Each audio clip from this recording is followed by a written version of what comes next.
Thank you, Kenny and Nina, for inviting me to speak today. It's always an honor to be at Bioneers. So it is my spiritual mother that I want to dedicate this talk to. Nochi Toyevi Zanu made her transition to the ancestral realm Sunday of this week. Nochi is the elder female priest in our lineage, a priest of Yemonya for 44 years. She is one of the first African Americans to receive the rights of Orisha in the United States. She was sweet. Absolutely, please clap for her.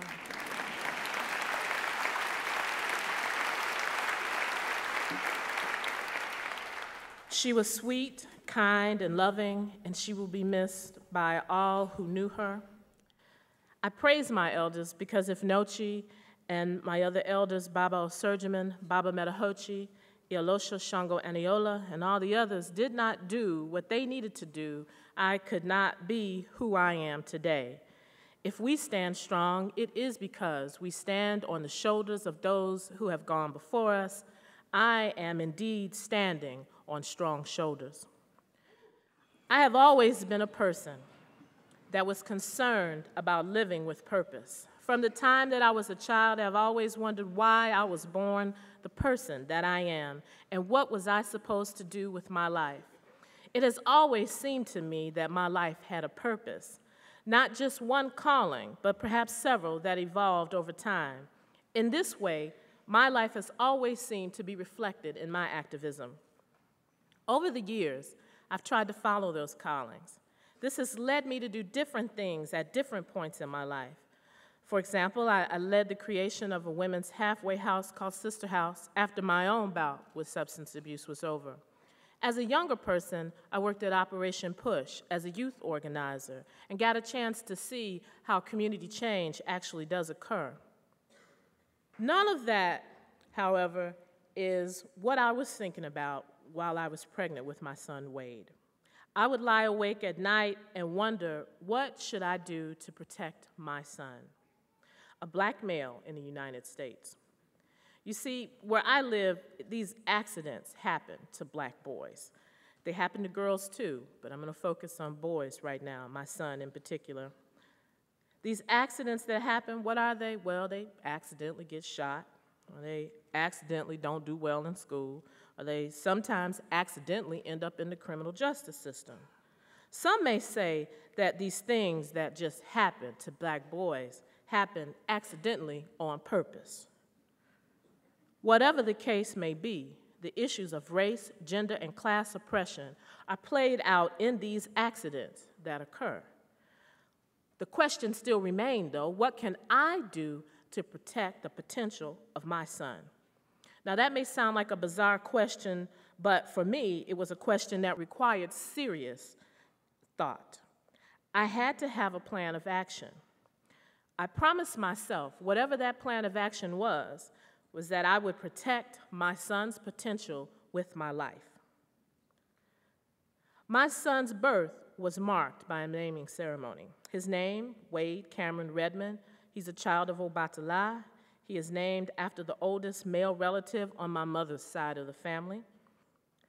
Through consultation with the priest, we found out that Wade needed to avoid what we thought was meat.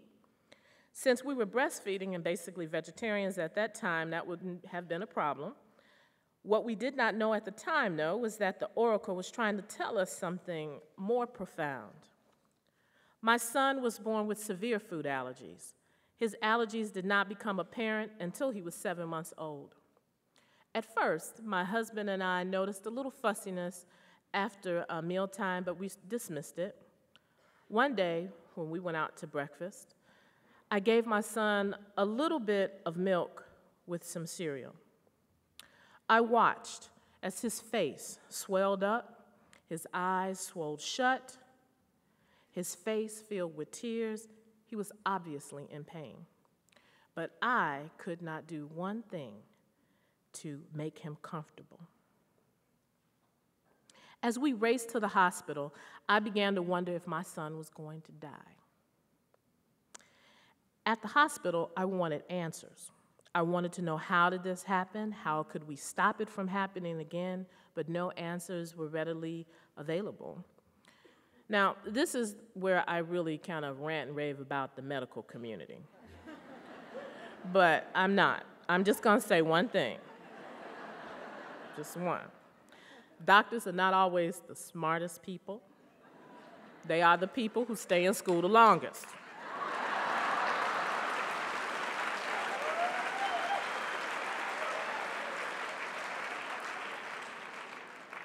My husband and I would repeat that scenario at least 6 or 7 more times over the next several months, and it was always the same.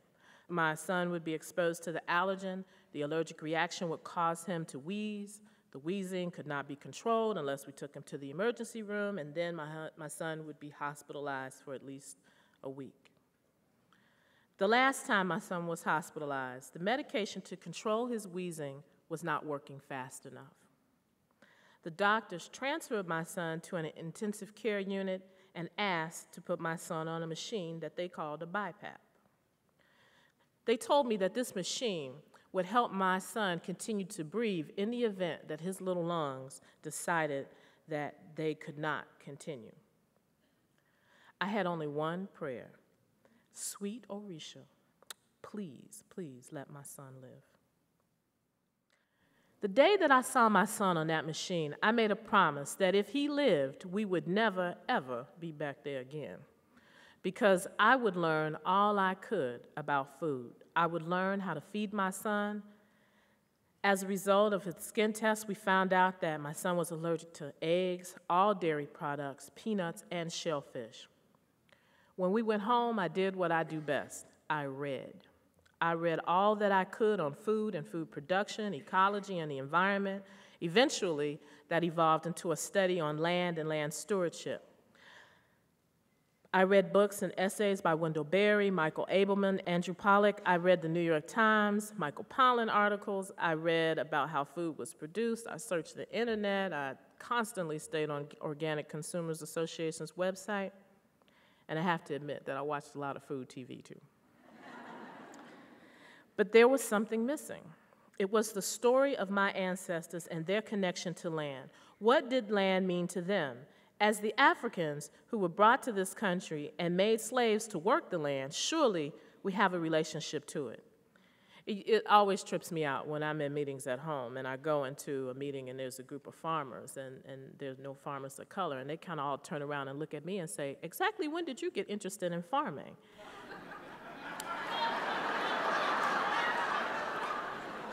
Our collective memory is way, way too short.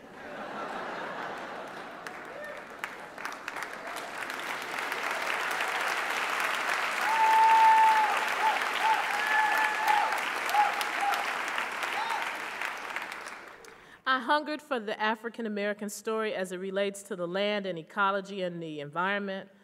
Our story is one that must include the trauma that Africans have faced when forced to work the land, and then after being freed, being chased off the land. Outside of a few stories written by Alice Walker and Bell Hooks, I couldn't find a thing. Surely, African Americans have a story to tell about the land. That story remains largely untold, but I have come to realize the story that I have to tell regarding nature is the story as it relates to the Orisha. I connect to nature and the environment through my worship of the African deities. Yet, I still needed a practical way to get food on the table. I decided that I wanted my son to have the best food available. I found out that the best thing for him was to have a diet that avoided highly processed, prepackaged food, basically because it contained one of his allergens. I didn't want our fresh food to be genetically modified. I didn't want pesticide residues in it. I discovered that we could buy organic food. Our meals at home are very simple. They consist of whole fruits, vegetables, grains, fish, chicken, all organic when possible. My journey to feed my son turned into quite a chore, though.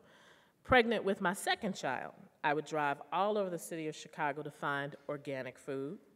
I have found myself in some very interesting places, co-op stores that I never knew existed, food that I never knew was available. I found myself in a somewhat expensive national chain store. I think some of you may be familiar with it. It's called whole paycheck.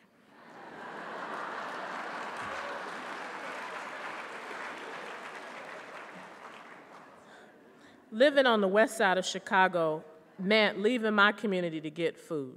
Shopping trips for food were expensive in two ways: the cost of the food and the hours that it would take to complete a shopping excursion. I had to search for the simplest items needed for meal preparation. All I wanted was fresh food, produce without harmful pesticides, meat without antibiotics. And then it dawned on me that it wouldn't be such a bad idea if I could buy this food closer to my home. But I realized, of course, that I couldn't buy any food really close to my home, let alone healthy food close to my home. So the community organizer in me wanted to learn more about the organic food movement. I began attending local organizing meetings. Most times, I was the only person of color in the room. I would raise issues about food access and food security, and the conversation would immediately turn to one about using food stamps and food pantries. Some folks would suggest that, well, people in your neighborhood don't buy organic food, do they? Some folks would comment, well, we could come and teach people over there about growing food and gardening. Do you think that would help? As if the only way that Black people could afford food is if somebody gave it to them, not realizing that African Americans come from the South, where most of them grew up on farms. This was quite funny to me. Generally, my neighbors are one generation away from farms in the South. They grew food organically, not because it was a niche market, but because that was the only way they could grow food. They couldn't afford fertilizers or pesticides. So many of them left a life in the South to come to the North because they thought that their life would be better. Unbeknownst to them, it wouldn't necessarily be better. Too often, the food access issue was treated as if it's some sort of social service issue, one that could be solved by government programs or food donations. But yet in my neighborhood, I can buy designer gym shoes, every kind of fast food, every kind of junk food, all kinds of malt liquor, illegal drugs, and maybe even a semi-automatic weapon. But I cannot purchase an organic tomato.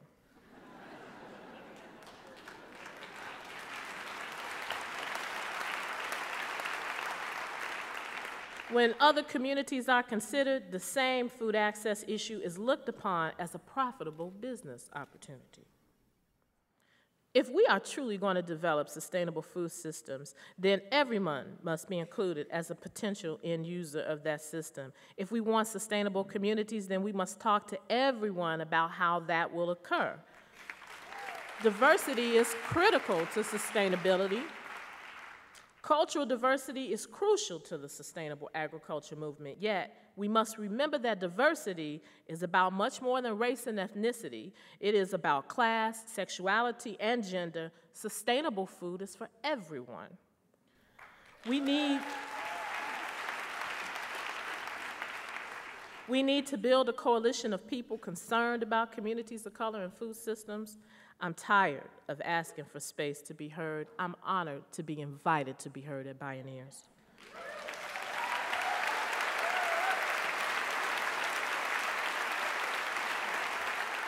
But you probably know by now that I figured that if we just start talking, then some people will be listening and we will be heard. But we have to come together and develop a policy analysis and action plans that are reflective of the concerns of communities of color. This will impact the economic, social, and environmental needs of our communities. At this point, access to organic food is not the focal point of my activism.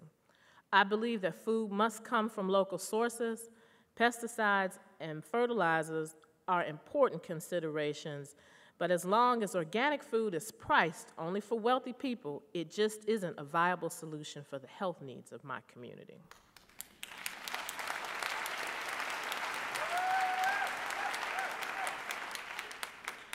We are working to develop local solutions to the issue of local food access. To achieve that end, my husband and I formed a nonprofit organization, and we obtained several vacant lots, converted those lots to urban farm sites, and we hire people from the community to work on those sites. We have a group of partners called the Chicago Food Systems Collaborative, and we are building a grocery store that will provide access to food in our community.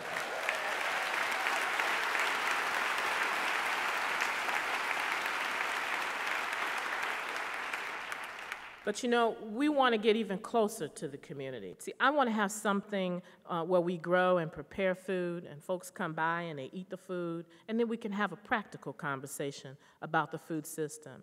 Key to that activity is the people who actually would sit around the table and enjoy a meal together. Certainly, there would be people there in my community, but it would be people like you as well in my community, eating together and talking together about the solutions that we need to create for all of our communities.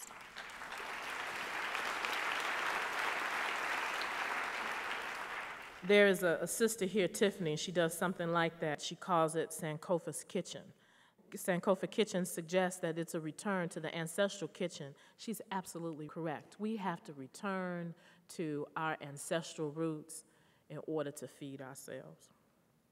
When we expand the dialogue in the sustainability movement, all the stories can be told. The undocumented immigrants, the folks that are really growing our food, the black farmers who still can't get the money from the USDA, and the urban farmers, the new breed of farmers in this country. This perspective is different from the ones that I've heard in the sustainable ag meetings that I've been attending. In closing, before my son was born, I really have to tell you that I didn't care where food came from. I didn't care where it was grown or who grew it. My son's illness has given me an awareness that I am sure I would not have had without him. My son is teaching me that protecting his potential means that I must protect and nurture my own.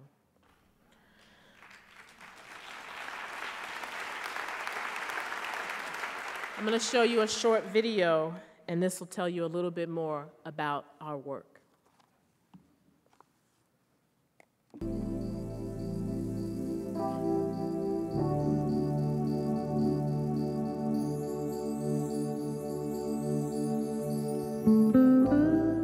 The genesis of the project was actually my son, and realizing that he had food allergies at a very early age. So I underwent this food education because of my son's food allergies, and decided that we needed to access healthy food to make a child healthy. It's not quite possible to do that in this particular community. You have to travel significant distances in order to access the healthiest kind of food available. If we were thinking about food access from the standpoint of social service, we would end up with a food pantry. But we're talking about food access from the standpoint of developing our community economically, so we're talking about grocery stores, and we're talking about jobs, and we're talking about education. This project gives us an opportunity to open people's minds a little bit to what the capacity of an African American community is beyond social service and a glass. It's not some black hole of crime and drugs, but it's a neighborhood filled with people who work for a living, who own their homes, who buy cars, who send their kids to college. Not any different than anywhere else, but they don't have a grocery store. Right now, we have a retail space at the Garfield Market, and we're able to sell fresh fruits and vegetables that are organically grown to the residents of this community. We've converted 6 vacant lots to urban farm sites. We've supported an Austin farmers market. We partnered with a farm and had a CSA project, and now we're here, we're in the community. Community residents come here to buy their food. They're buying organic food. I don't want another woman in the city of Chicago to have to go through what I went through to feed her child. If all you want is to feed your son or feed your daughter or your children, this is the place for you.